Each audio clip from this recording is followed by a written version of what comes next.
quiero presentar a Luis Lapili.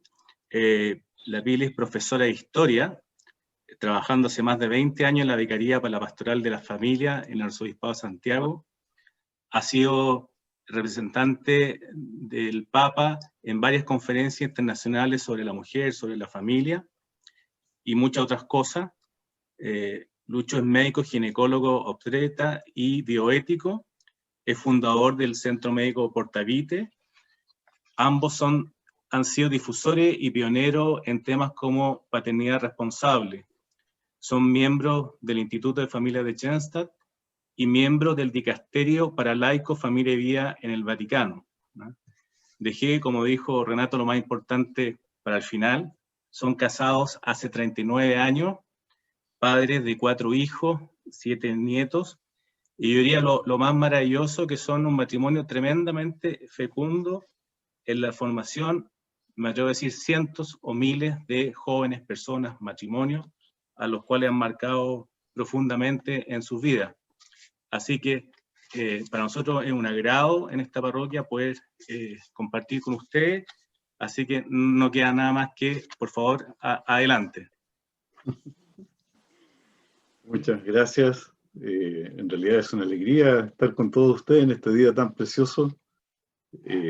También en la víspera o en el inicio de este fin de semana largo que da para centrarse más en el tema que nos toca hoy día, que es la familia. Así que muchas gracias. Trataremos de recorrer un poco con ustedes lo que hoy día la Providencia nos está regalando en el contexto que estamos viviendo. Felices de estar con ustedes. Lo comentábamos también en nuestra familia, con nuestros hijos. Muy bonito poder verlos a tantos y con un tema, un ámbito que es medular en nuestra vida. Preparamos una presentación que son solo títulos que quisiera también como inspirar pensar juntos y reflexionando juntos respecto a lo que Dios nos está insinuando, planteando con tanta fuerza en este tiempo. El título no es antojadizo, sino que a propósito pensamos en lo lindo que sería poder recalcar que matrimonio y familia es una buena noticia hoy. Y ahí tenemos el logo de la parroquia. Creo que el padre Alberto Hurtado, nuestro primer santo chileno, tiene que decirnos mucho, con su ejemplo en esto, y vemos que hay en la identidad de la parroquia hay una misión muy clara para el Chile de hoy, digamos. Yo no puedo no ver. Queremos ahí tocar estos 3 puntos, partir tal vez por el hoy, y ahí nos hacemos la pregunta: ¿qué es lo que nos dice la Providencia al respecto? ¿Cuáles son los acontecimientos que hoy día nos enmarcan lo que queremos compartir con ustedes en matrimonio y familia? Y claramente la buena noticia da para muchas lecturas, ¿no? Pero aquí queremos hacer la lectura también desde lo que la Iglesia nos está invitando a vivir hoy día. Y terminar con el inicio del título, que es Matrimonio y Familia, que estamos convencidos que es el fundamento y esperanza de todo lo que pase en nuestra sociedad, digamos, en nuestra cultura, y especialmente en nuestra Iglesia. El título nos lleva a acordarnos, seguramente ustedes han trabajado mucho y lo tienen de referencia con Amoris Laetitia, la exhortación apostólica después del sínodo de la familia. Y siempre nos llama la atención cómo el Papa parte. El punto 1 de Amoris Laetitia se refiere a la alegría del amor que se vive en la familia. Y que eso es júbilo de la Iglesia, pero es primero que nada de la familia.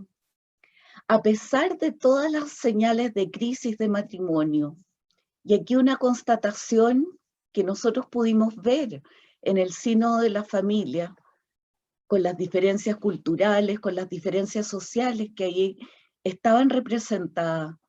El deseo de familia permanece vivo, y especialmente entre los jóvenes. Las encuestas, los sondeos siempre lo manifiestan.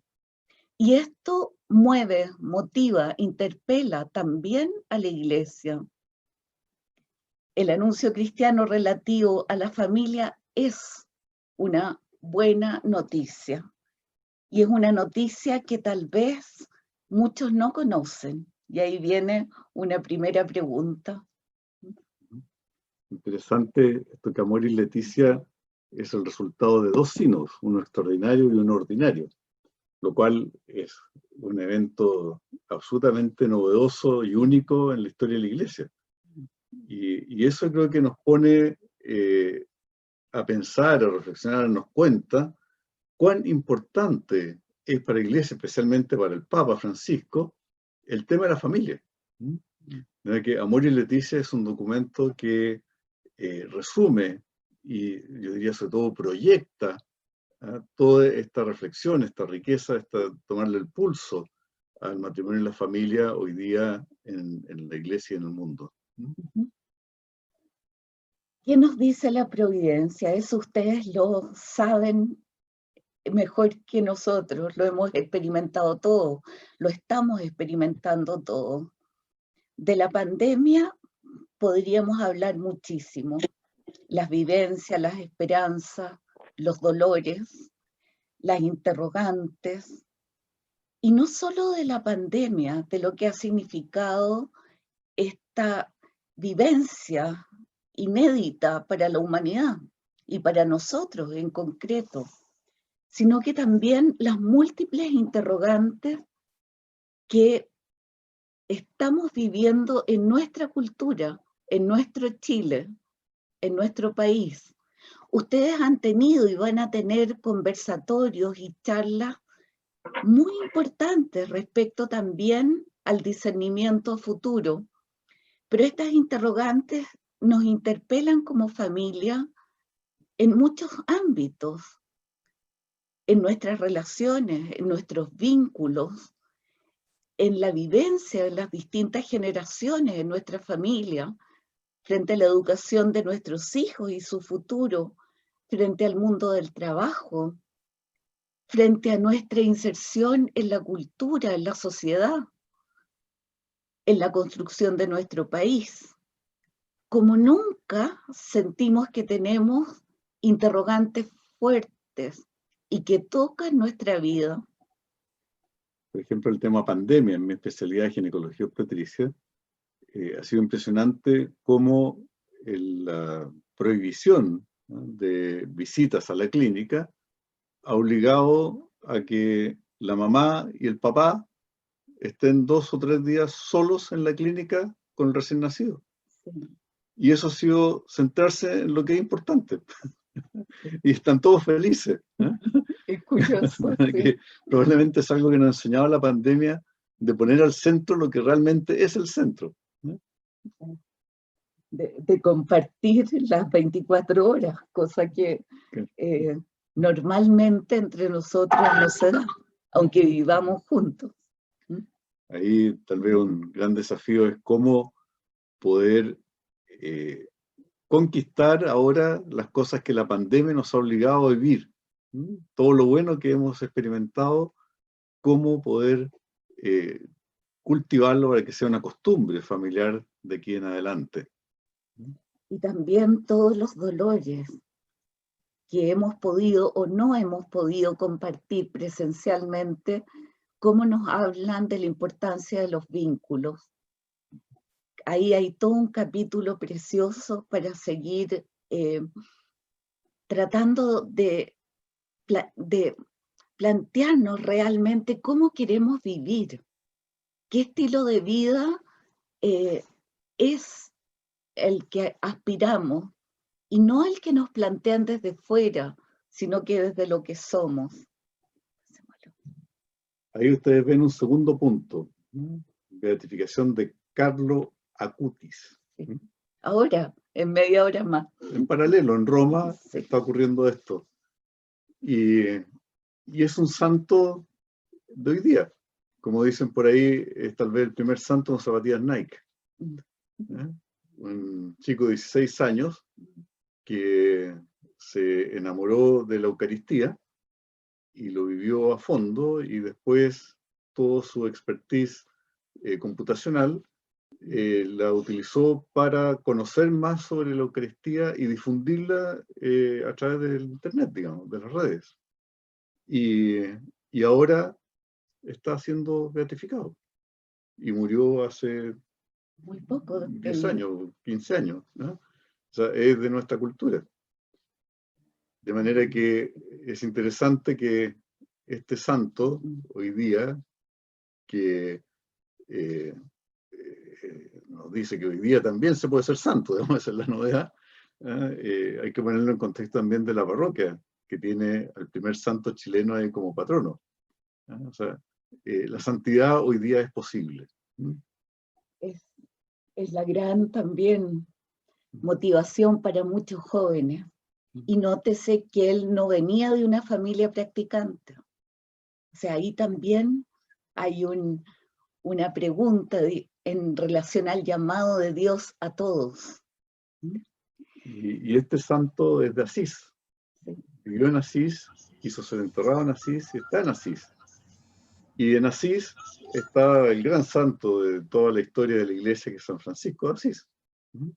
Y ahí el Papa Francisco, que lleva su nombre por el santo Francisco, quiso regalarle a la iglesia y al mundo su última encíclica Fratelli Tutti, que ya nuestros hijos empezaron con el Tutti Frutti, ¿no? Sí, pero lo entiendo.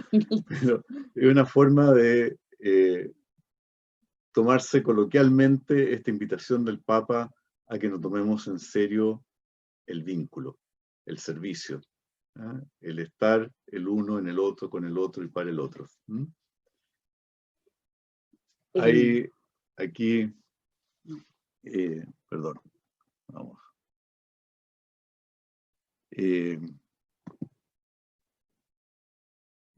No entró. Queríamos invitarlos, parece que la pusimos más adelante. Aquí está. La encíclica está en clave de fraternidad. Y nosotros sabemos que no podemos ser hermanos si no tenemos un papá y una mamá común. Y queríamos hacerle una invitación a mirar la encíclica, a leerla, a meditarla, también en clave de familia. Solo una sugerencia, el párrafo 87. La encíclica tiene más de 200 párrafos, esto está al comienzo. Y habla de la importancia que es vivir con rostros concretos a quienes amar. Y pensémoslo en nuestra clave de familia. Este es un secreto de la existencia humana. La vida subsiste donde hay vínculo, comunión, fraternidad. Y es una vida más fuerte que la muerte cuando se construye sobre relaciones verdaderas y lazos de fidelidad. Pensemos en nuestra experiencia familiar, cómo siguen estando tan presentes personas, rostros tan queridos, concretos, a los que seguimos amando, aunque ya no estén con nosotros. No es vida cuando pretendemos pertenecer solo a nosotros mismos, como islas. Acá hay una clave que sentimos que es para la fraternidad, pero una fraternidad que nace también de una experiencia humana como es la familia. Esto va en el contexto ya del tercer punto que queremos tocar, que es matrimonio y familia, que es el fundamento en el cual se construye toda la iglesia y la sociedad. Y si volvemos a la fuente y lo hacemos relucir y ponemos ese tesoro sobre la mesa tiene que ser una esperanza para el mundo. Y por eso poníamos este texto aquí recién de Fratelli Tutti, en que este matrimonio que está fundado en la vocación del amor conyugal es el tronco, llamémoslo así, este amor conyugal, para lo que acá menciona la Pili, que es el amor en la familia. O sea, el amor familiar es una expresión, un fruto, una consecuencia de este amor plenamente humano. Y esto es lo que da origen al matrimonio. Hoy día el matrimonio es claramente la institución tal vez más debilitada en todo el mundo. Prácticamente no hay ninguna legislación en el mundo en que el matrimonio no sea divorciable, no sea rompible, no sea desechable. Y nosotros cuando nos casamos para toda la vida. Y nos casamos no por una idea, sino que por una vocación. Creo que ahí hay un misterio que tenemos que volver a encontrarnos. Por nuestra experiencia familiar, uno de nuestros hijos descubrió la vocación sacerdotal, digamos, y ahora ya está por cumplir un año de ordenado. Y ya desde antes, pero especialmente ahí, nos preguntamos mucho por esto de la vocación. Y estamos convencidos que el equivalente a la vocación sacerdotal, para nosotros, los esposos, es el enamoramiento. Nosotros no decidimos enamorarnos. Nos enamoramos el uno del otro porque Dios nos regaló al otro. Porque algo pasó con esa persona única que no había pasado con ninguna otra, y ahí nos cambió la vida. Ahí nos dimos cuenta que no podíamos ser felices, realizarnos, desarrollarnos, vivir sin el otro. Y empezamos a caminar juntos, nos empezamos a encontrar y empezamos a desarrollar todo el proceso del enamoramiento y después de la decisión de establecer una comunidad de amor para toda la vida. Que ahí el misterio, tal vez después para las preguntas podemos profundizarlo más, de cómo en ese enamoramiento, que es una experiencia vital, no es intelectual, no es racional, sino que es una experiencia, como muchos dicen, de guata, impulsiva, afectiva, sensible, que la experimentamos en el cuerpo, después se hace una realidad verdadera, preciosa, y decidimos, y en consecuencia actuamos y jugamos por eso. O sea, aquí en la experiencia del humano maravillosa. Pero en ese inicio está como la chispa de la vida, así la Coca-Cola. O sea, lo que realmente nos motiva, nos alegra, nos cambia, nos toca profundamente. Y eso da origen a la familia, donde se da esta plenitud de vínculos, que es lo que veíamos acá, que hace referencia en la nueva encíclica del Papa. Pero Dios, que es sabio, sabe de la debilidad humana. Y sabe esto que partimos señalando, de la debilidad hoy día del matrimonio como institución humana. Y nos regala un sacramento. Y por eso nuestro matrimonio es un matrimonio consagrado. Es un matrimonio que ha sido elevado a la realidad sacramental. Y en nuestra experiencia, ya estamos por cumplir 40 años de matrimonio, ¿no? Y nos ha tocado acompañar novios desde que tenemos 2 años de matrimonio. No calificábamos para nada. Fue una petición de nuestro del padre Rafael, que nos acompañaba en toda nuestra vida, nos ha acompañado, y la verdad fue un salto en la fe. Tuvimos que empezar a estudiar qué era esto del sacramento del matrimonio. Nos sirvió mucho para entender Sí. en qué estábamos metidos, ¿no? Sí. Y descubrir que el matrimonio, así haciendo un paralelo ahora con Carlos Acosti, que él se maravilló por el sacramento de la Eucaristía, nosotros, yo diría que nos deberíamos maravillar por nuestro sacramento. también es un sacramento cotidiano. Lo vivimos diariamente, lo podemos renovar diariamente, lo podemos enriquecer y hacer crecer diariamente. Y Dios ahí nos regala todas las gracias que necesitemos para poder vivir nuestro amor plenamente. Él, nos comentamos con muchos novios, matrimonios que hemos acompañado de pacientes en la consulta, es nuestro socio mayoritario. Él es el principal interesado en que este amor crezca, se note, se irradie, porque así el mundo puede conocer cómo Él ama. Si no, le cerramos las puertas. En Aparecida se hablaba de la alianza que tendría que haber entre laicos y consagrados para llegar al mundo, porque nosotros estamos en el mundo. Bueno, el matrimonio es el lugar privilegiado porque la familia es el lugar donde se forman las personas que viven en el mundo. Lo que toca ahora el Papa Francisco en Fratelli Tutti es lo mismo. O sea, si nos jugamos por familias que realmente vivan esto, estamos al otro lado.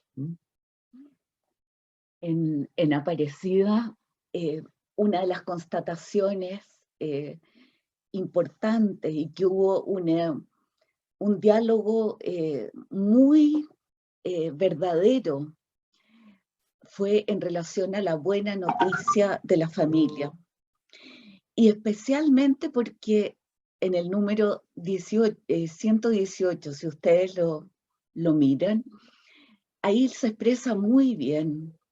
En el seno de una familia, en el seno de un hogar, la persona descubre los motivos y el camino para pertenecer a la familia de Dios. La iglesia como familia de Dios. De ella recibimos la vida, la primera experiencia de amor y de fe. Eso es innegable. Lo que vivimos en la familia nos prepara, nos abre también para encontrarnos con Dios. Y eso, algo que a todos nos importa y a todos nos preocupa, y frente a lo que tenemos 1000 preguntas, siempre se refiere a la educación de nuestros hijos en la fe. Y lo primero que habla es de la experiencia de una vida familiar. ¿Cómo tratemos de vivir la fe en la familia? Nos gusta mucho esto de tratar, porque cometemos tantos errores, tantas omisiones, pero Dios sabe nuestra intención. Como una familia conserva, celebra, transmite y trata de testimoniar la fe, eso marca y tal vez es la mejor herencia que podemos dejarle a nuestros hijos. Y aquí ya vamos terminando con el último punto que tenemos en este matrimonio y familia con fundamento y esperanza, y es el matrimonio y familia como lugar de pertenencia, de identidad y gratuidad. ¿Qué queremos decir con esto? Que la familia nos da un lugar de residencia, y si nacimos aquí, nacimos en Chile. Y si nacieron en San Carlos de Apoquindo, donde está la parroquia Alberto Hurtado, pertenecen a ese lugar. Y la precordillera y los pumas que señalaba ahí Ricardo y todo, dan un contexto que no hay en otras partes. O sea, nos da las raíces. Somos de un lugar, tenemos un lenguaje, digamos, tenemos un apellido, tenemos una tradición, tenemos una cultura. Y hoy día eso nos damos cuenta que hace mucha, mucha falta poder irradiarlo, poder regalarlo, poder mostrarlo. Para dialogar con la cultura necesitamos pertenecer, necesitamos poder aportar algo. Y ahí viene la identidad. Nuestra identidad es personal. Y en el caso nuestro es de personas casadas. Del momento que nos casamos ya dejamos de ser cada uno y pasamos a ser nosotros. Y en la medida que van llegando los hijos, ya esa identidad es mucho más rica porque tiene mucho más proyecciones. La casa pasa a ser el lugar de encuentro de los hijos, de los amigos, después de los novios, después de los esposos, después de los nietos, digamos. Y aquí se va teniendo claramente, con esta pertenencia, una forma de vivir que nos identifica y la cual, si nos alegra, si nos enriquece, si nos hace felices, se transforma en un tesoro que tenemos que regalar, que tenemos que mostrar, que no se puede quedar escondido, ¿no? Y ahí yo creo que en este contexto, digamos, la realidad que tiene esta parroquia de ustedes, esto vale oro, digamos, ¿no? Es una experiencia, diría, bastante única en Chile, en América Latina, digamos. Y por último, la gratuidad.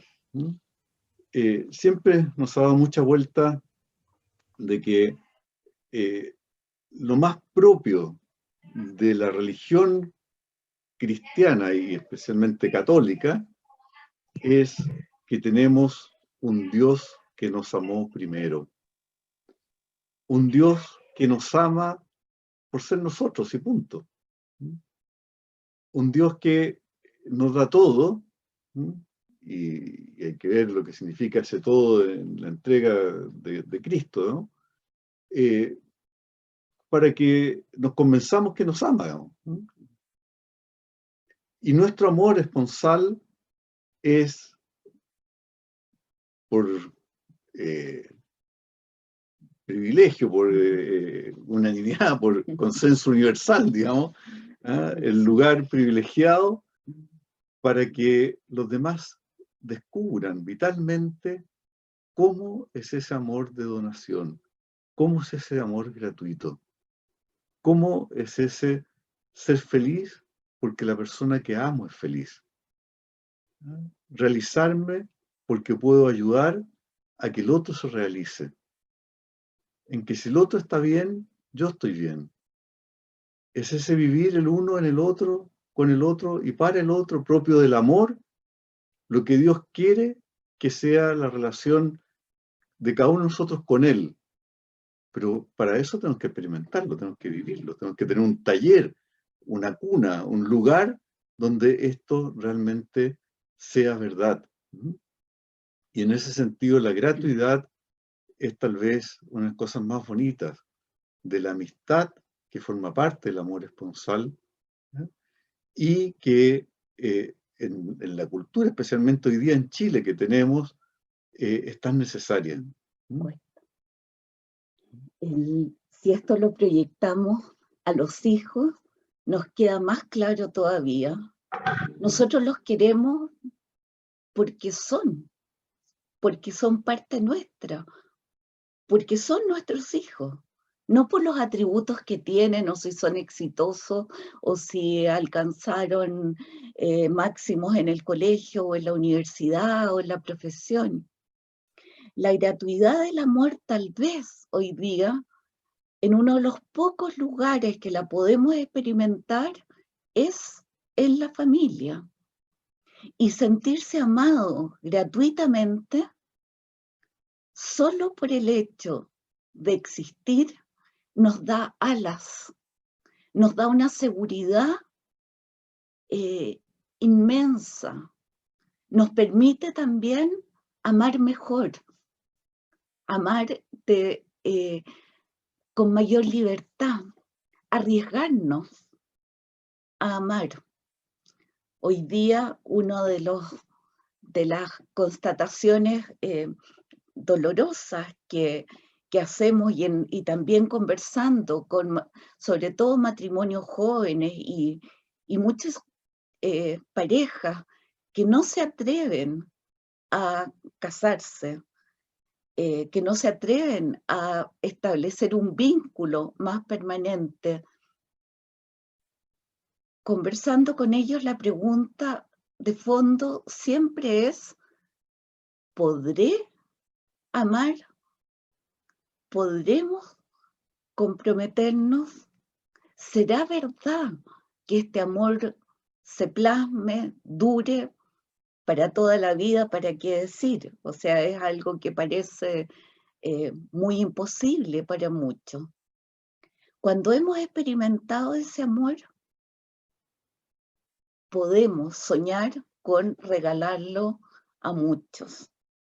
El Papa en la encíclica, ahora Fratelli Tutti, nos plantea de entrada un sueño de fraternidad universal, pero un sueño realista, un sueño que se traduce en actitudes.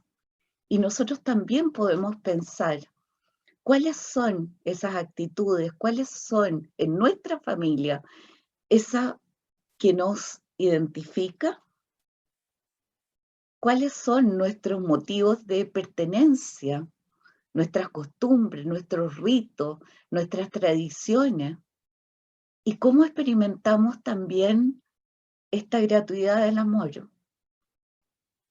Sería lindo poder conversarlo también con nuestros papás mayores, con nuestros hijos, con nuestros nietos.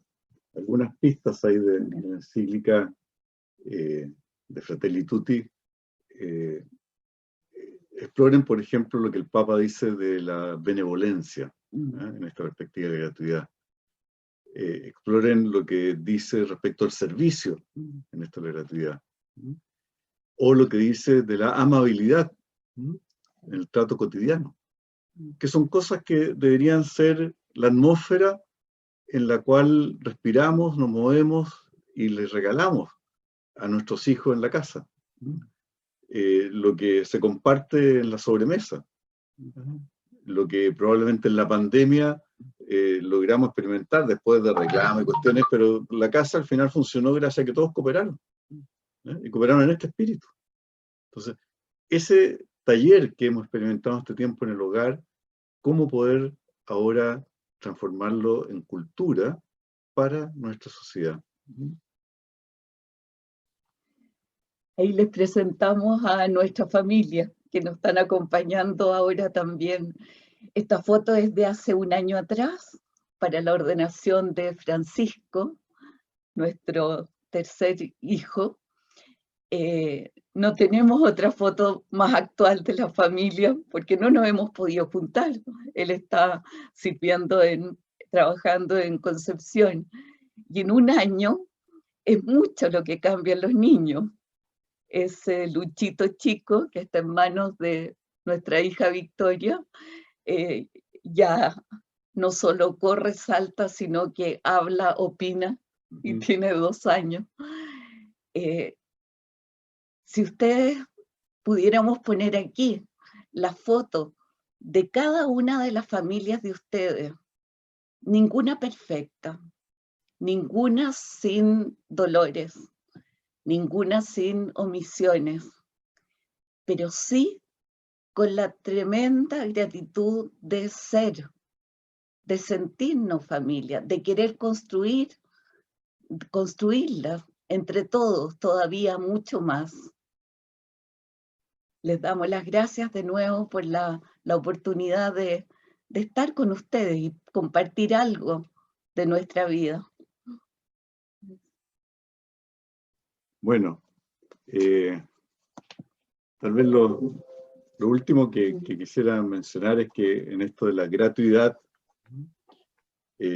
ustedes tienen ahí el patrono de la parroquia, San Alberto Hurtado, que tenía un lema que va en esta línea, de dar hasta que duela.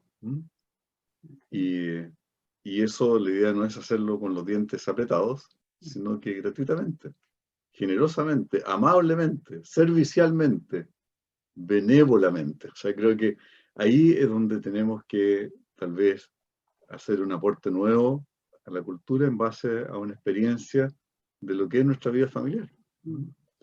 El gran anhelo que tiene hoy día la Iglesia en esto es que la sociedad sea un reflejo de la familia que está fundada en este amor. Y hoy día la cultura atornilla en el otro sentido, que la familia sea otra sociedad funcional más al utilitarismo, al individualismo, al hedonismo, a todos los ismos que en este momento están en boga en la cultura.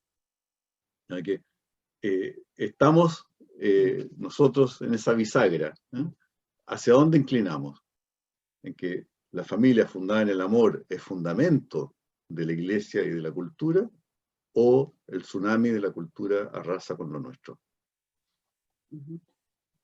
Lucho, Pili, muchas gracias. No los vamos a soltar todavía, nos queda bastante rato, así que yo invito a los que tengan alguna duda, inquietud, escribir a través del chat. Yo aquí tengo ya un par de preguntas. Y lo primero para reflexionar, todo el que se casa, yo creo que siente un enamoramiento. Hay un fuego inicial y muchas veces se va apagando y producen en la familia, hay quiebre, hay dolores, hay cicatrices. ¿Cómo se puede retomar ese impulso inicial de la vocación del enamoramiento luego de tener grandes dificultades? Muchos dicen, no, ese matrimonio súper bien, han dado todo bien, pero exitoso en esto, exitoso lo otro, todo. Y muchas veces se dice, por las carencias que tengo, no he podido tener un buen matrimonio o mi familia no vive plenamente. ¿Cómo se puede trabajar? ¿Cómo uno puede partir, independiente de lo que haya pasado, de nuevo a partir de esta base del sacramento del matrimonio? Gracias por la pregunta. Es muy atingente.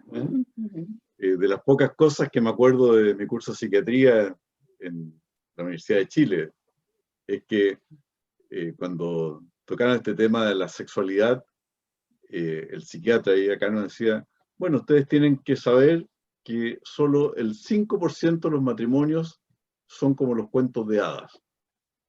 Así que se enamoraron, se casaron felices, todo el mundo aplaudía y tuvieron muchos hijos y vivieron para siempre. Eso es excepcional. En medicina el 5% es algo raro. ¿Qué es lo que nos está diciendo? Que el 95% tiene que ponerle empeño. Sí. O sea, hay que jugársela. Hay que tomarse en serio la decisión, que significa el consentimiento, el matrimonio, de acoger al otro con toda su riqueza y con toda su historia y con toda su familia y con toda su realidad, digamos. Y esto es mutuo. El acogimiento es el verbo que tal vez más hay que conjugar en el matrimonio. Y ahí uno se encuentra con que de repente esta persona le tiene alguna pifia. Y eso hay que tratarlo. No basta con el amor, no basta con la buena voluntad, no basta con la intención, y hay que buscar ayudas competentes. Y en ese sentido, en nuestra pastoral, tendríamos que tener personas que sean capaces de prestar ayuda cuando existen esas necesidades. Y también en el desarrollo de la vida, de repente me ha tocado ver, sobre todo en la experiencia de la consulta, personas que no tienen la capacidad de construir el nosotros. Y eso hay que trabajarlo. Eso hay que ponerle nombre y apellido y ver dónde están los problemas y asumirlos. Y muchas veces ya ahí no basta con un consejero matrimonial, no basta con la ayuda de la pastoral, no basta con rezar, no basta con tratar de ser santo, sino que hay que buscar ayuda competente, profesional, de psiquiatras, de psicólogos, de orientadores familiares, que hagan el aporte que se necesita. Hay que trabajarlo. Lo que tú dices, esto de tomar por hecho que esto se vaya apagando, no, eso está mal. O sea, lo sano es que esto vaya creciendo. Es que esto uno se vaya reencantando. Y que uno realmente puede estar cansado, puede estar aburrido, puede estar estresado, qué sé yo, pero esto está sobre esas contingencias y después de algún proceso sale más enriquecido que antes. O sea, esto tiene que ir increciendo. Si no, tenemos que revisar nuestro amor. O sea, Dios quiere que tengamos una experiencia de amor pleno, en que la alegría de estar con el otro, la realización con el otro, en lo bueno, en lo cotidiano, en lo difícil, en las penas, en las alegrías, cotidianamente vayamos creciendo en este encuentro del uno en el otro. Tal vez algo puntual, pero que nos ha llamado la atención. Con los novios, empezamos a preguntarle cuál había sido el momento, el clic, digamos, en que se habían dado cuenta que el otro era para mí. O sea, ¿cuál fue el momento en que se gatilló eso de decir, no, esta persona es única para mí? De todo el universo de personas que Dios ponía alrededor, es único. Y ha sido una experiencia bonita, interesante, porque algunos lo pueden identificar absolutamente, en tal lugar, en tal momento, tal día incluso. En tal aspecto, claro, lo que me llamó la atención del otro. Y a veces lo han hecho los dos y coinciden. Otras veces no coincide. Y da para para una conversación genial. Como la señora fue cuando bailamos juntos en tal circunstancia y para él fue cuando yo te vi venir de lejos, qué sé yo, en la playa. O sea, es distinto. Y hay algunos que no lo han podido identificar. Y ha dado para una reflexión bonita, en el sentido de que, ¿por qué tú? ¿Por qué Dios permitió este encuentro y qué fue lo que despertó esta llama del primer amor? Y ahí viene después, bueno, ¿vale la pena que esta llama se apague? ¿Vale la pena que solo queden cenizas? El dicho donde hubo algo, cenizas quedan. Sí, hay cenizas de convivencia, pero ¿así queremos vivir? ¿O queremos tratar de rescatar, de reconquistar esta llama de primer amor? Nos ha dado para conversaciones Sí. muy bonitas. Sí.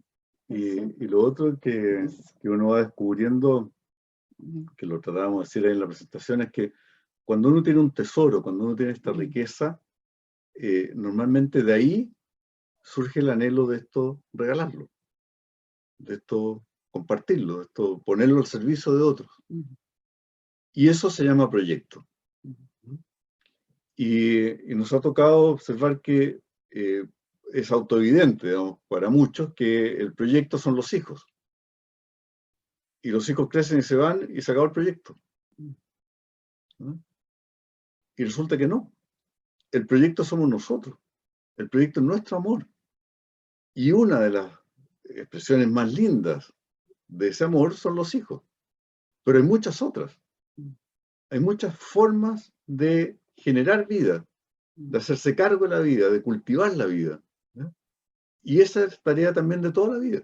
Entonces, son esos dos elementos que, otra imagen que hemos usado ahí con los matrimonios, sobre todo que nos ha tocado acompañar ya más adelante en la vida, es que el tren para que ande necesita dos rieles. Un riel, en este caso, es este enamoramiento, que se mantenga sano, que crezca, que se desarrolle esta atmósfera de realmente querer, cultivar, valorar, de sentir la alegría de estar con el otro. Y el otro riel es esto, ¿para dónde vamos? ¿Qué estamos realizando juntos? ¿Dónde nos encontramos? ¿Dónde nos complementamos? ¿Dónde nos enriquecemos mutuamente para servir, para generar vida? Lucho y Pili, muchas gracias. Hay otra pregunta del chat que dice, ¿cómo podemos cultivar la oración en familia y mantenerla en el tiempo? Nosotros creemos que aquí no hay recetas. Lo que pueden haber son testimonios. Y eso de parte de todos ustedes. Sería una pregunta súper bonita de conversar entre todos. Les podemos contar lo que nosotros, la vivencia que nosotros hemos tenido. nosotros no tenemos la costumbre, no la hemos tenido nunca, no la trajimos de nuestra familia, de la oración formal, por así llamar. Por ejemplo, el rosario en familia. Tener como instancias estructuradas de oración. Lo que nosotros fuimos experimentando con los niños fue conversar de Dios y conversar con Dios. Y esto muy de la mano de la sobremesa.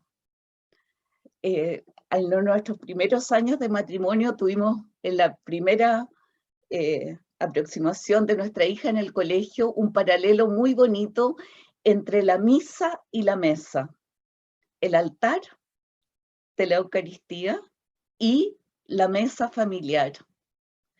Entonces, en torno a la mesa es donde conversábamos con los niños desde bien chiquititos de lo que les pasaba y qué nos decía Dios, qué nos decía María, también de todo para nuestra vida.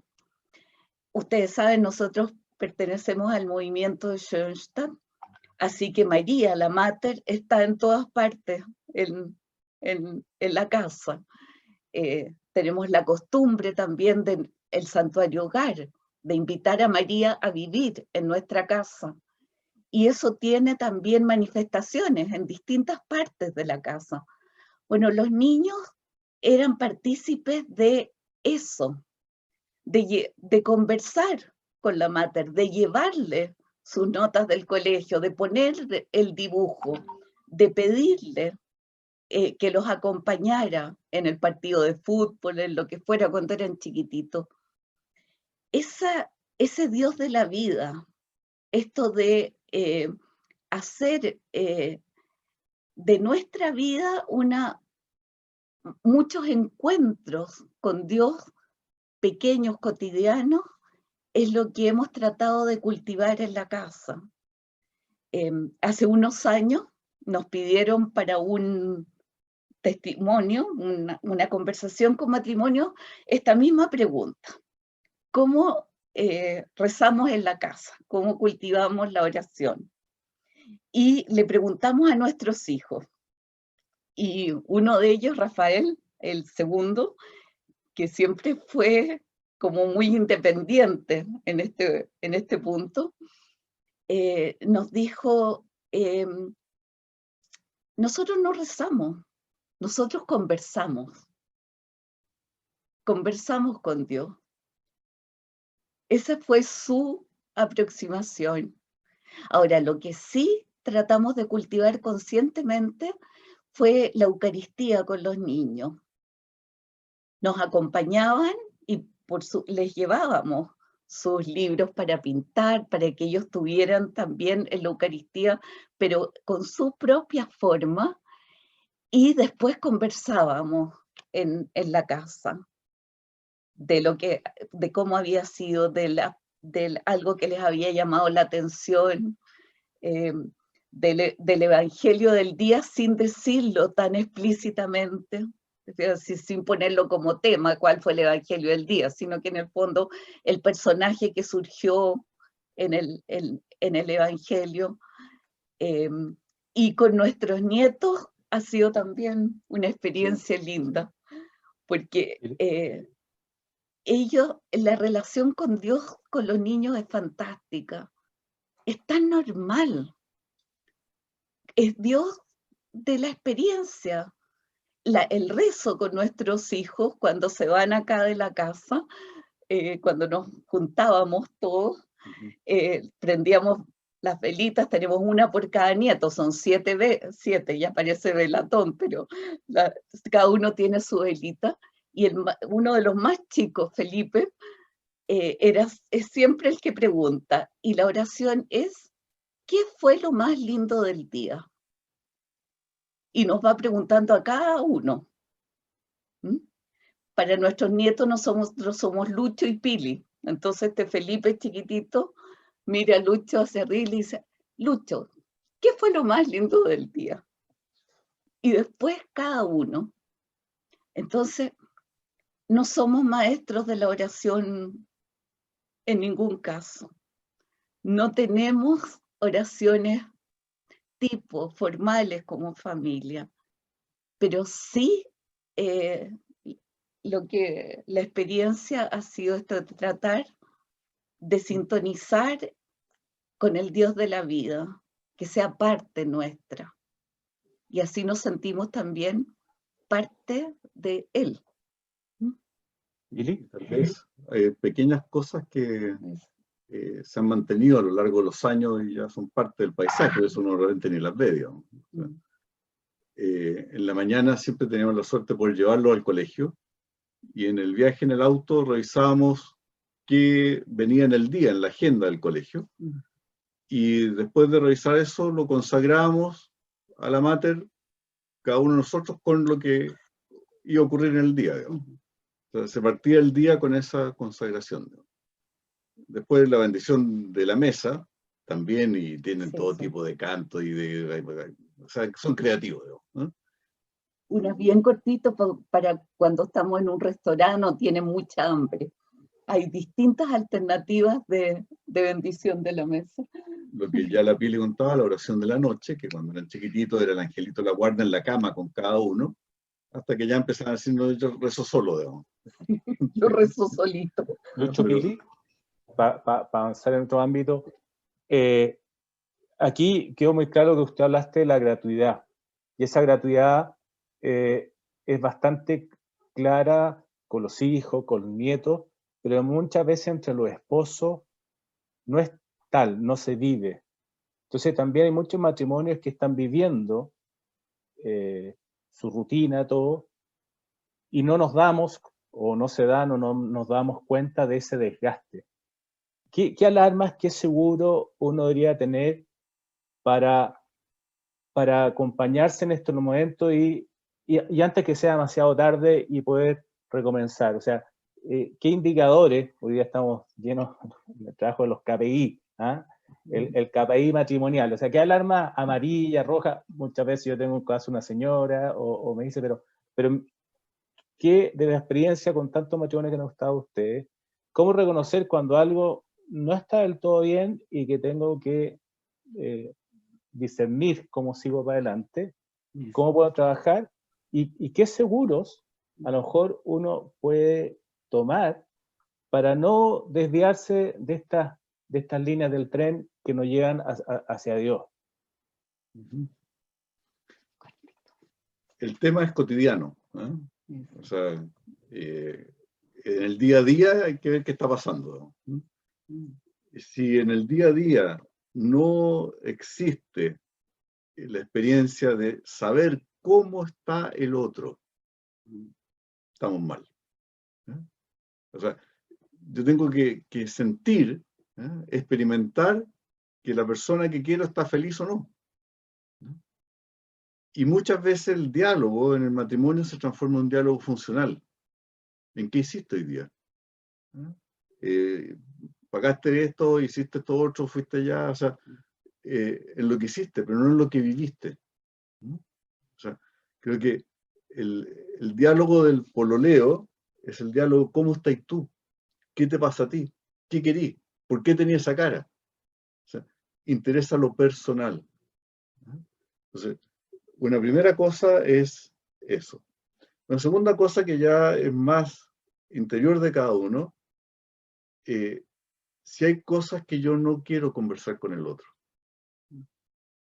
si hay cosas que yo no me atrevo a compartir con el otro, ahí estamos pésimos. Y eso lo sabe uno. Nuestra hija menor es cineasta y por eso nos ha ayudado mucho a ver el mundo a través del cine. Y hay una película genial para esto de lo sensible, lo espiritual, del amor personal, que es ¿Quién conoce a Joe Black? Una película que todos la hemos visto, ¿no? Y ahí el personaje, que es la muerte, tiene engañada a la niña porque no le ha dicho que es la muerte. Se lo tiene oculto. Porque ¿quién se va a enamorar de la muerte? O sea, ese truco del cine es impresionante lo que ayuda a entender, bueno, el otro me conoce, sabe quién soy, sabe lo que estoy viviendo, sabe por lo que estoy vibrando, sabe lo que me duele, sabe lo que me angustia, sabe lo que me hace feliz. O sea, ahí en segundo elemento que yo creo que es súper importante, y si la respuesta es que hay algo oculto, vamos a revisión, digamos. Antes de terminar, hay una pregunta muy buena que llegó a través del chat que no quiero dejar pasar, que dice, ¿cómo transmitir este valor tan importante del matrimonio y la familia a aquellos amigos, habla esta persona, que por su experiencia familiar han perdido la fe en la familia o en el matrimonio? Bonita pregunta. Todos apuntan, las encuestas y todas las cosas que se han hecho, digamos, a que el primer valor que la gente tiene en el ideario, así de lo que me va a hacer feliz, es matrimonio y familia, ¿no? Por lo tanto, esto no es algo exclusivo de la fe ni es de una élite, sino que pertenece a la naturaleza humana. Y en ese sentido siempre hay algo lo cual uno puede echar mano. Y creo que es súper importante tratar de sintetizar con la experiencia, qué es lo que tú anhelas, qué es lo que tú te gustaría, qué es lo que a ti te haría feliz, digamos. Y de ahí empezar la construcción.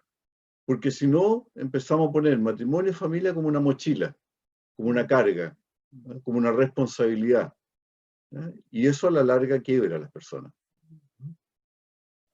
Yo diría, tomaría la frase que comentábamos de la encíclica. ¿Cuál es el rostro que yo amo? O rostros a quien amar. En el fondo, ¿cómo quiero vivir mi vida? ¿Quiero vivir mi vida con mi realización personal solamente? ¿O tratando de construir un nosotros con rostros a quien amar? Hay, podrían haber ahí distintas pistas, pero el amor humano es verdad. Ahora, lo que sí yo creo que necesitamos entre todos ayudar es frente a la soledad, la incertidumbre y el temor. Nos encontramos con muchas parejas de distintas generaciones por distintos motivos que tienen mucho temor a entregar y a recibir amor. Ahí hay un campo precioso y muy necesario de acompañar. Yo creo también que los tiempos actuales nos dan una lección. Todos somos testigos del desastre del Sename. Y la política actual, internacional, y que aquí en Chile está tratando de aplicar, es que todos estos niños tienen algún vestigio siquiera de familia, ¿no? Una abuela por ahí que se puede rescatar, alguien, ¿no? Y a esa persona se le capacita para que acompañe al niño. O sea, en ese extremo, que es lo opuesto a lo que estamos planteando, se busca dónde hay un vínculo personal que se pueda cultivar y trabajar. Entonces acá yo creo lo mismo. Esa persona que está desencantada por su experiencia más cercana, yo te aseguro que tiene algún amigo, algún tío, algún primo, alguien en la familia que tiene una buena experiencia y que se puede acercar, que se puede cultivar un vínculo, una cercanía, y ahí empezar a descubrir una escuela, un camino concreto cercano a ellos para poder vivir este ideal, digamos. Lucho Pile, otra consulta que me llega aquí por el interno. Hay experiencia también en los matrimonios dolorosas. Pongo ejemplo, enfermedades graves de alguien de la familia, un gran dolor, una pérdida de un hijo, y muchas veces se rompe el matrimonio por eso. ¿Cómo a partir de esas experiencias duras, que cuando son llevadas de buena forma, son bien trabajadas, al final es una fuente de amor, pero muchas veces la realidad, cuando hay estos grandes golpes, muchas veces se rompe el vínculo de los esposos. Y también aprovecho aquí comentar que cuando hemos trabajado con jóvenes, muchas veces siempre dicen que la fe se la transmiten más los abuelos que los padres. ¿Ah? Y creo que la situación también por el sistema de vida, de trabajo, también ha llevado que hay un rol muy distinto hoy día en los abuelos. Los abuelos hoy día llegan bastante más enteritos a mayor que el abuelo que tuvo uno, y muchas veces se hacen cargo de cosas que son propias de los padres. ¿Ah? Entonces, si nos puede ayudar con esas dos temáticas, por favor. Sí. Bueno, respecto a lo primero, yo creo que ahí muchas veces lo que ocurre es que se hace evidente una debilidad en el vínculo o una enfermedad base del vínculo, ¿no? Y por lo tanto no hay sustento humano que pueda soportar la carga que se viene, digamos. Y bueno, ahí la crisis es total, ¿no? Entonces, cuando uno experimenta eso y tiene fe, es la escuela tal vez más rica para darse cuenta de la misericordia de Dios y la potencia del amor de Dios. Cuando humanamente uno no puede hacer nada, Dios lo puede hacer todo. Y ahí el Padre nos puede, yo creo, dar muchas pistas en ese sentido, mucha experiencia, digamos, de cómo de repente Dios, a través del trauma, logra una síntesis nueva, digamos.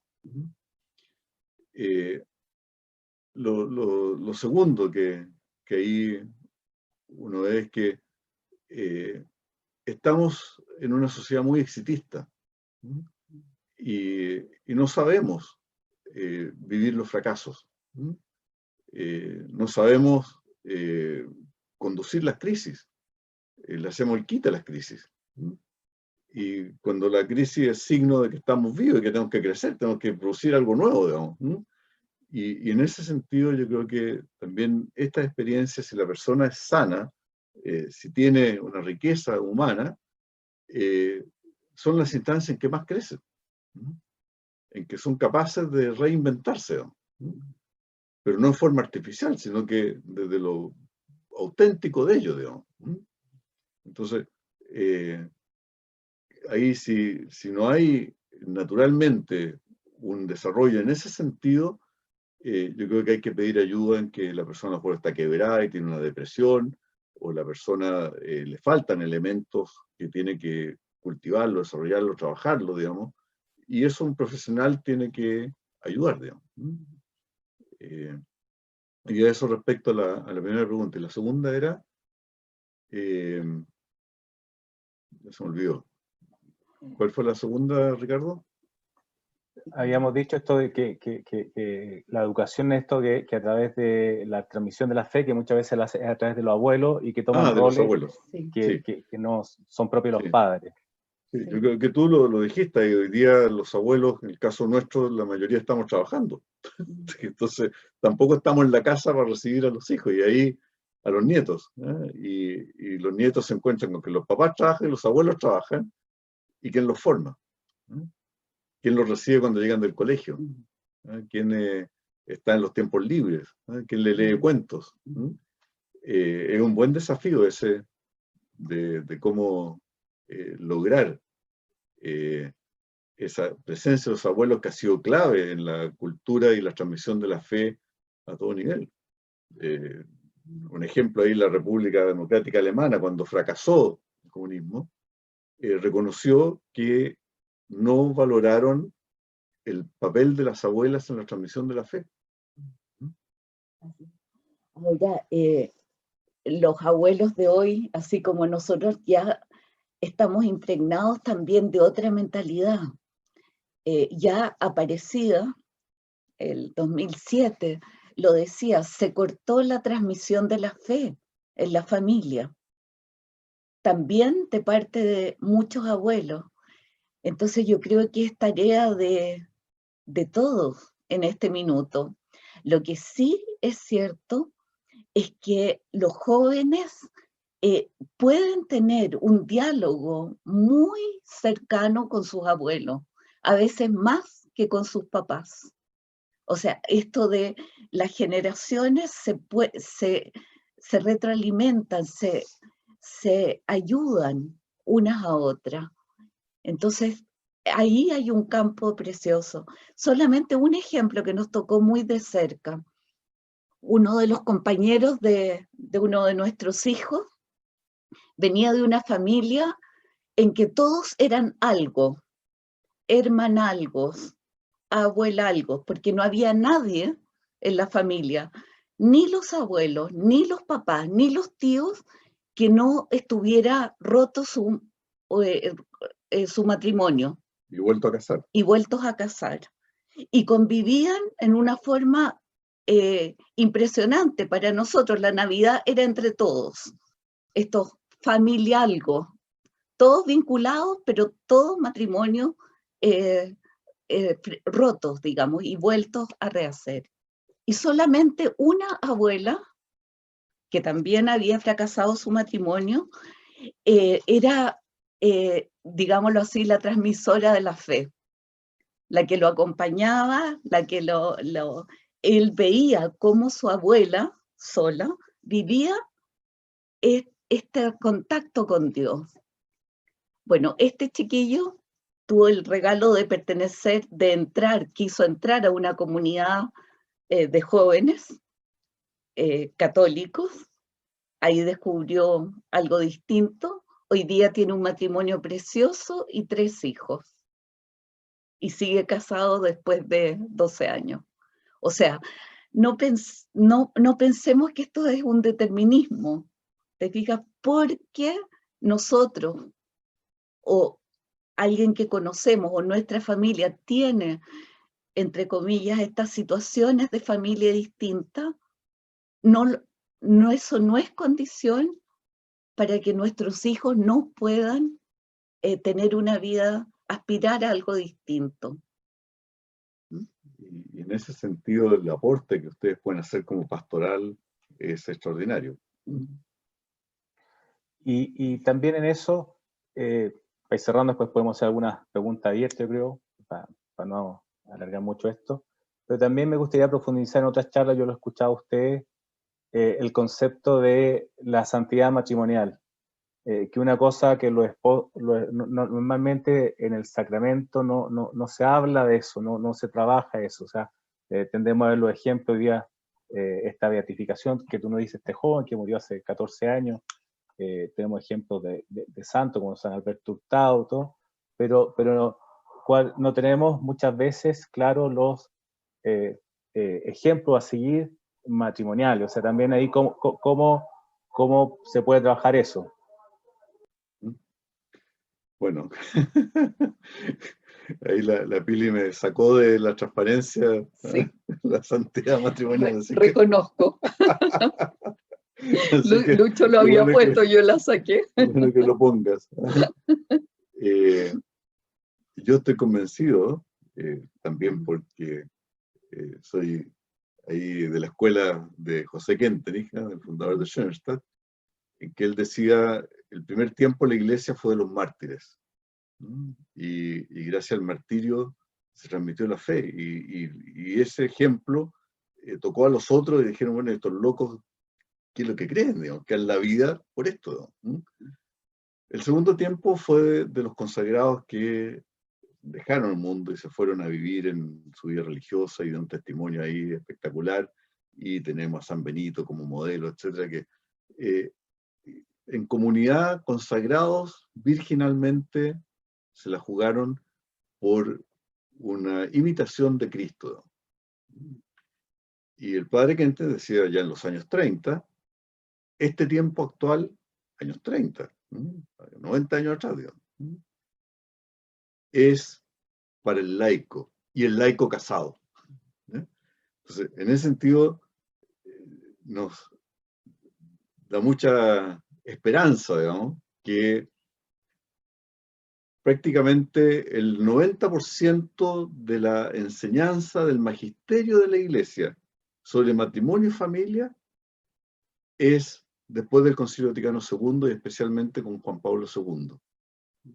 Y el Papa Francisco partió su pontificado haciendo 2 sínodos sobre la familia, y la encíclica Amoris Laetitia. O sea, la Iglesia está interesada en esto que tú dices. Personalmente me tocó estar en la Plaza San Pedro con una lluvia tremenda que hubo que improvisar entrar a la basílica para la beatificación del primer matrimonio que se beatificaba con matrimonio, que es Beltrami Quattrocchi. Eso fue el año 2001. Porque el Papa Juan Pablo le interesaba esto que tú dices, que en la Iglesia hubiese cultura de matrimonios santos. Él fue el que juntó a San Joaquín y Santa Ana en la liturgia. Él fue el que juntó en un solo proceso a los papás de Santa Teresita y el Niño Jesús que estaban separados. O sea, él tenía esta visión de que el matrimonio también puede ser un camino de santidad.